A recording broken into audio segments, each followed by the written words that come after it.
Сәлем достар, бүгін мен және менің інім, мынау інім, біз Роблокстың ішінде бір мынандай ойынды ойнаймыз. Біріншіден, ол бір нәрсені таңдайды, ал содан кейін мен қалған нәрсені таңдайды. Ей, сен таңда бір нәрсені.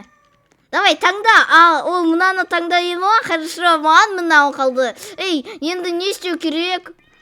Мен бомжын, ол лысый, қараңдар, ода шаш жоқ. Енді мен таңдаймын. Мынау ма, әлде мынау? Ей, мен таңдаймын ғой. Ай, жарайды. Ой, мінәрде бұлай проходить ету керек. Қазір Қазыбек таңдайды. Нені таңдайды екен? Мінәрде не? Блин, ол мынаны таңды, ал мен мынау. Ей, мен қыз болдым. Енді мен таңдаймын, мен мынау қыз болмайын, ал мынау болайын. Мынау ит әлде мынау. Мен ештеңе түсінбей жатырмын, мынаны выбрать етейін. Вот, менде собака, ода питомец мынау бала. Вот, жылап же. Қазір менде не істейін, мынаны ма, әлде басқа? Қазір мен, мынаны істейін, все. Ой, мынарде басқа игра. Ей, сен де мынау играға кел, Қазбек. Все, біз мынау бір нәрсені выбрать еттік. Ой, мынарде тағы бір вопрос. Енді Қазыбек выбирать етеді. Ей, таңда мынау нәрселерді. Ол мысықты, ал менде пони. Ай, ол... Қараңдар, ол сөре майлау етеді. Мынарде мен уже таңдаймын, Қазыбек. Мен таңдаймын.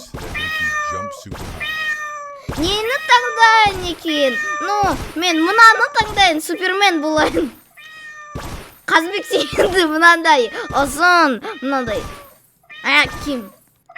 Нені таңдайын? Мынаны, конечно, жоқ, мінәрде көп кітап бар ғой.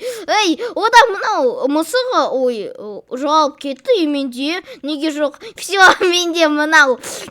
Мен Супермен оқушымын, ал енді Қазыбек таңдайды. Таңда, Қазбек. Мен білемін, ой, сен мынаны, саған мынау динозаврлар ұнайды ғой, Қазбек? Неге мынау динозаврларды выбрать еткен жоқсың? Енді мен таңдаймын. Енді мен таңдаймын, Қазбек. Мен өзіме мынаны таңдайды. Все, сен мынау жерге кет. Все, менде мынау және мынау бар. Екі печенье. Мен мынаны таңдайын, ал сен басқады таңда. Кішкентай Қазбек. Қараңдар, мен өп үлкенмін, ол кішкентай мынандай. Қазір Қазбек таңдайды. Таңда, Қазбек. Ол мынаны таңдады, ал мен мынаны. Ал мына мен біз аяқтаймыз. Қарағандарыңызға рахмет, сау болыңдар.